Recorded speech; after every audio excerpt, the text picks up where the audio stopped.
Well,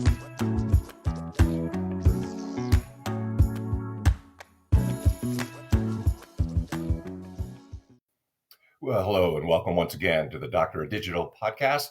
I'm the Doctor of Digital. The purpose of the show is to transform your business and life with education and inspiration.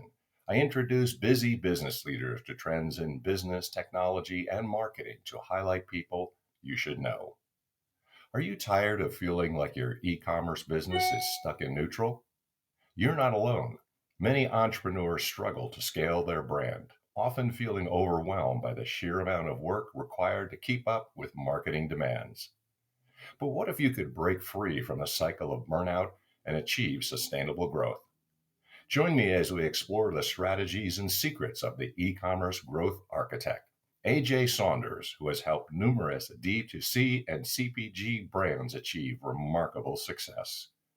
As a seasoned digital marketing expert with over a decade of experience, AJ has built a reputation as the go-to architect for e-commerce brands with a background in HTML coding and a passion for marketing. AJ has developed a unique approach to e-commerce growth that combines strategic planning, technical expertise, and a deep understanding of the latest digital marketing trends.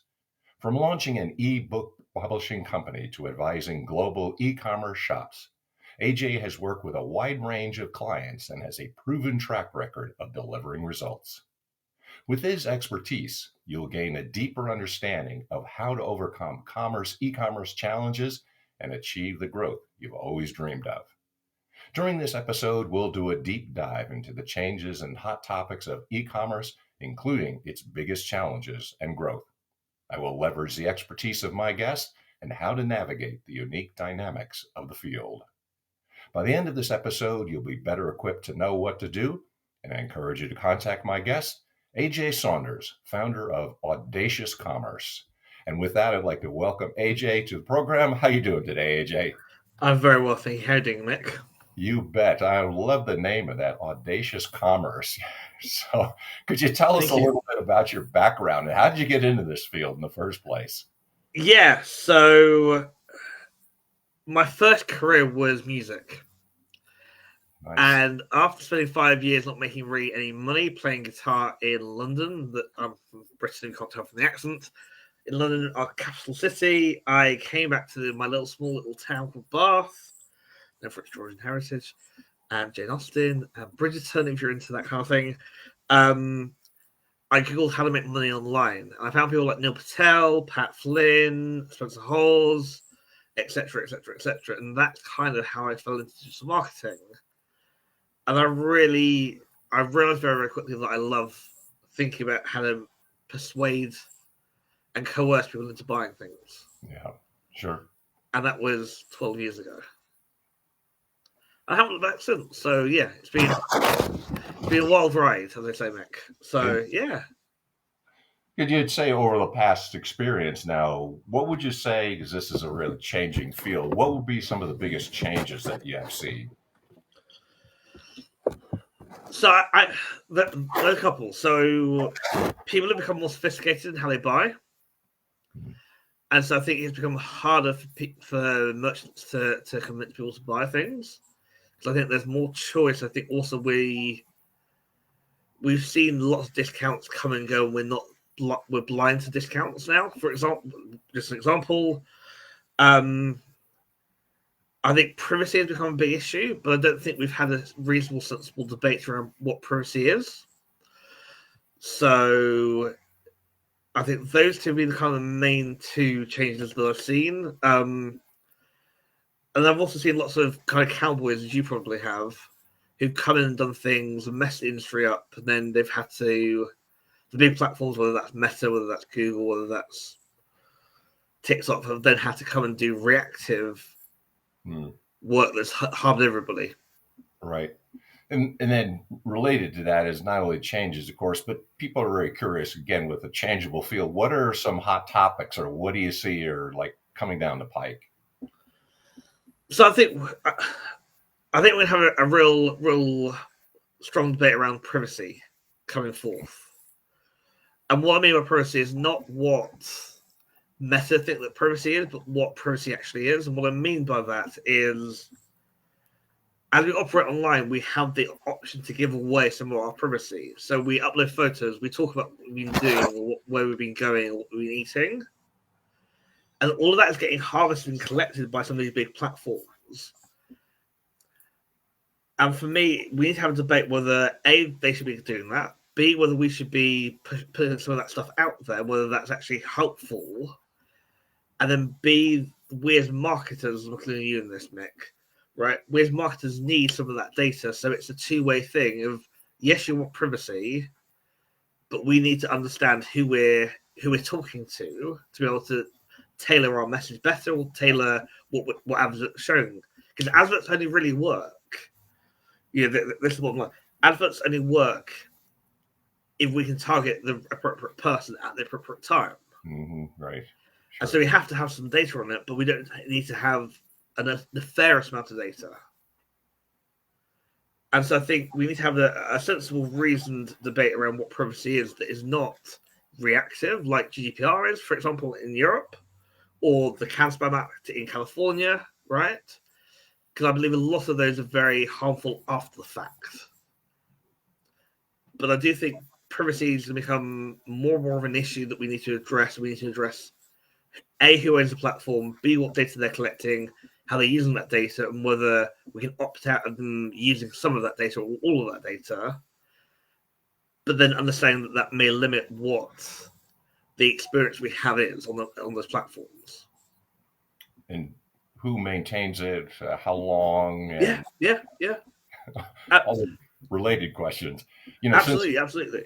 Since you have a European experience, I'm curious if you could just touch on the differences between the European scene and the United States and other parts of the world. So I think we have a big legislation called GDPR, which a lot of American firms have. So Meredith, for example, the big publishing company, have essentially pulled out of Europe, lock, stock, and barrel, because they don't want to have to deal with this legislation. So if you try and go to marthastewart.com over here, I think that's one of their big sites, you can't access it, right? And so I think, again, I'm all for sensible privacy and sensible legislation that helps the user take back control. But also I think it needs to be a two-way street where a lot of these bigger brands that are American, for example, are not operating in the Wild West of the early 2000s, but now operating with really quite sophisticated clients and customers.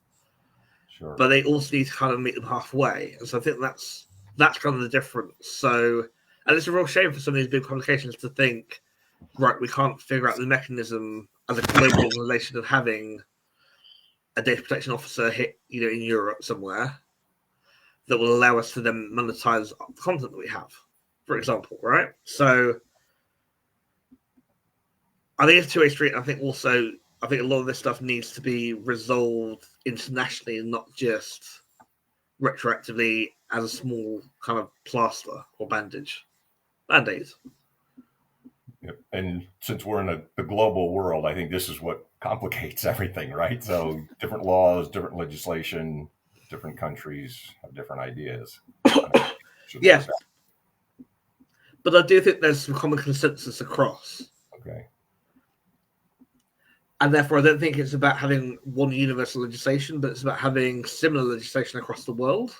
Mm-hmm. And getting people to adapt. So having a framework that works universally, then different countries adapt and different countries use.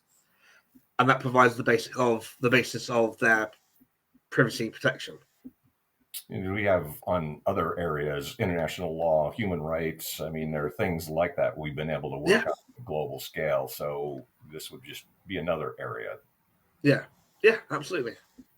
And so when you're thinking about and what business owners, if there is sort of a typical, more or less, that's a big question to ask, and international scale, what sort of recommendations would you make given the scene that we're in currently?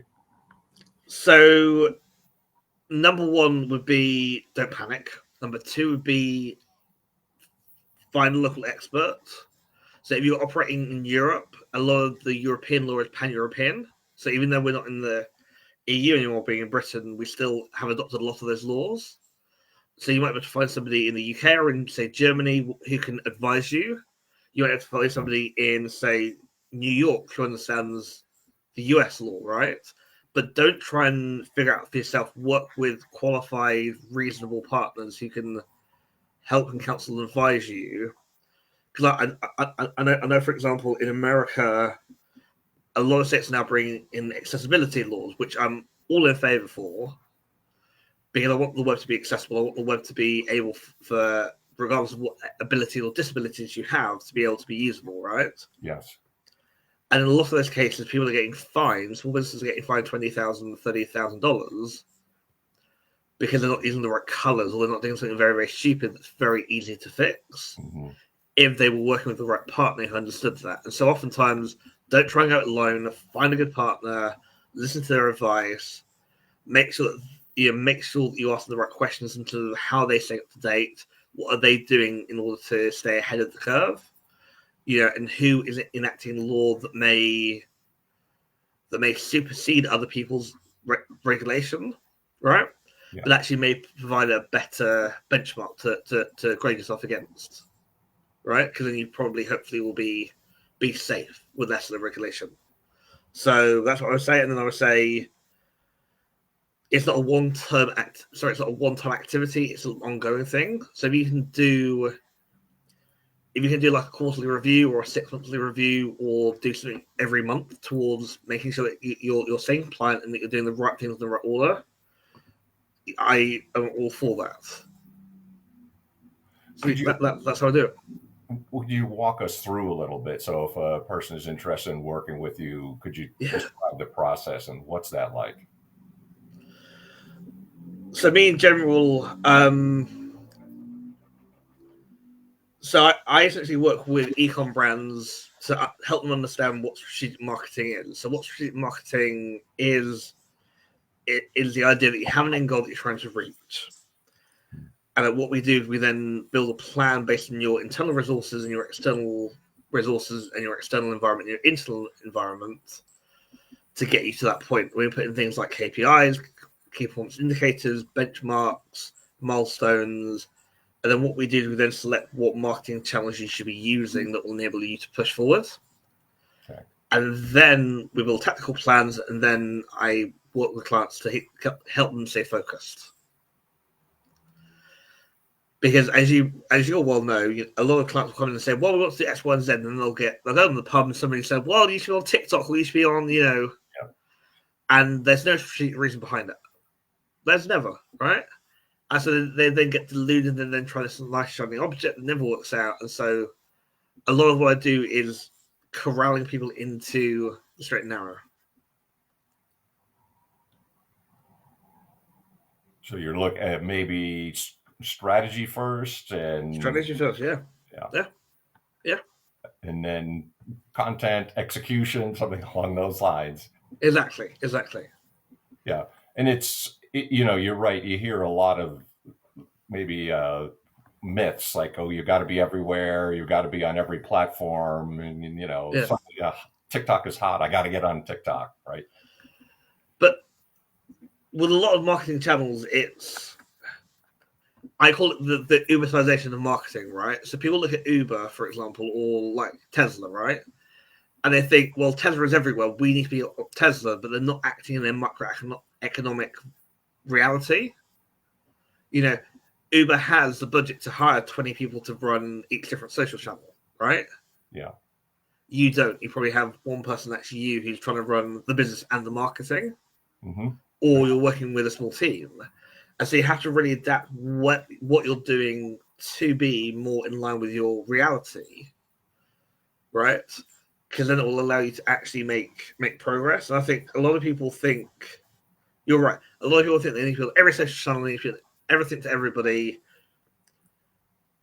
But then that dilutes the purpose of what they're trying to do. Whereas if they've picked, right, we just be on, most of our audience are on Reddit, so we just be on Reddit. Fantastic, right? That's all we're going to invest our time, effort, money into.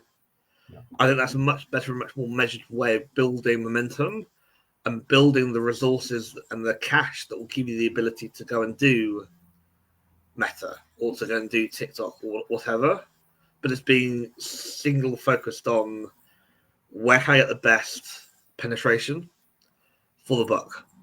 Mm-hmm. And of course, it depends on what it is you're offering, right? So let's say if you have a product geared for elderly people, they wouldn't necessarily be on TikTok, right? No. But they might be using like a niche forum. Yeah. Right? Yeah. And so, that's what strategic marketing is trying to look at all the different options that you have and saying, what is the cost to acquire a client through that channel? Where are they actually likely to be? What does the plan entail to reach them, etc. Right? I think by doing that and doing it methodically, you can actually come to the conclusion that you can reach more clients cheaper and better by being narrow focused rather than trying to be broad. Yeah, and I always point out this is the difference between the old days we used to do broadcasting, right? So it's to everybody everywhere, and it's like throwing spaghetti at the wall, hoping it sticks. Correct. Marketing now is so much more sophisticated. It's really, you can gear down and find exactly who your audience is. 100%. Could you provide maybe just give an overview of some of the clients that you've worked with, because you do have quite an extensive experience? Yeah. So I've worked with retailers that have had, so I can think of one in Scotland who had 3 stores and had an online store, and I came in and I rejigged their whole online operation. I've worked with a women's wear brand, and we've looked at buying a factory in Latvia with them. We've looked at doing a funding round. I'm involved at the moment with a client who sells smart home products, and they're based in the Middle East. So trying to get them actually established in the UK market. That's been a lot of fun. And then I had a client a couple of years ago who was trying to sell pavement cleaning for industrial projects, right? Okay. And with all of them, it's all about trying to solve what problem, trying to understand what problem they're trying to solve, and then trying to find out where the clients are and educate the clients in a meaningful, productive way to convert into actual clients. And with this sort of, like I always try to overview here with the changes and hot topics and whatever, could you provide somebody who says, okay, I get what you're talking about, but what can I do today? It's like, so what actionable tips, what should I be aware of? Sure. Build a marketing strategy. So a marketing strategy says the endpoint that we are trying to reach looks like A, B, and C. Right? The resources we have internally are 1, 2, 3. Right? Mm-hmm. The external competition we face are 4, 5, and 6. Right? Yes. And by doing that exercise and by saying, right, where are we trying to get to, who are we trying to compete against, what does the landscape look like, what internal and external resources do we have? And then the kind of the fourth part is saying how we're going to measure our progress towards that outcome. You can then start to build a plan that makes sense based on your internal and external resources, based on the competitive market that you're operating in, and based on the outcome that you want. Most businesses, as you probably will know, Mick, are playing to play. Mm-hmm. Mm-hmm. They don't have a defined outcome in what they're trying to reach. So they're just trying to make, they're just trying to make as much profit as last year. They're just trying to grow by 10%, right? Yeah. They haven't figured out what their North Star is or what their bird outcome should or would be. And so they're just playing the game to play the game. They're not playing a game that they can win. Interesting. Yeah. And it's with this, it tells us where to start, I guess. And this is the great thing about marketing, because I believe that they have the best interests of their clients and customers at heart, because they want to provide the things that people are looking for. That's the kind of marketing. Yeah. So if a person has heard what you have to say, some of your tips, changes, hot topics, how do they reach out to you? How do they find you? So you can go to alldayscommerce.com. I got about 40 blog posts up there that detail how to market your e-commerce business, how to market an online store. I post pretty much daily on LinkedIn. That's just believe it's AJ-Saunders-Ecom. If you search AJ Saunders, you'll find me. Hopefully, I'll probably be the first or second result. And so yeah, those are kind of the two primary places to find me. I'm always willing to talk to people. Always able to, I do high level consulting, so I'm not cheap, but it gives me the ability to be able to talk to people and be able to plant seeds that later flourish. So yeah, come talk to me. All right, sounds good. Well, I want to thank you. I know you're busy, but thanks for taking some time out and chatting with my pleasure. us, sharing some of the wisdom that you have, and the international experience is really helpful. So thank you for your time today. My pleasure. Well, if you enjoyed what you've heard, and I certainly did, and I've learned a lot, hopefully that what you will do is also reach out for the podcast as well, too. Share, comment, review positively, and tell everybody else about the program. And I want to thank the supporters of the program, that is the publishers of both Burning America and On Track, Ian Hunter, for the support of the program. And of course, if you want to reach out to me, I'm the Idea to Author Coach, guiding your journey from draft to shell. I help business leaders, CEOs, and entrepreneurs break through their obscurity through written presentations, building credibility and authority. The Idea to Author Coach, you can join the private Facebook group. And of course, if you have some other interest, get in touch with me. Hopefully you're listening to the program and enjoy good guests like AJ. Until next time, this is the Doctor of Digital signing off. Day is full.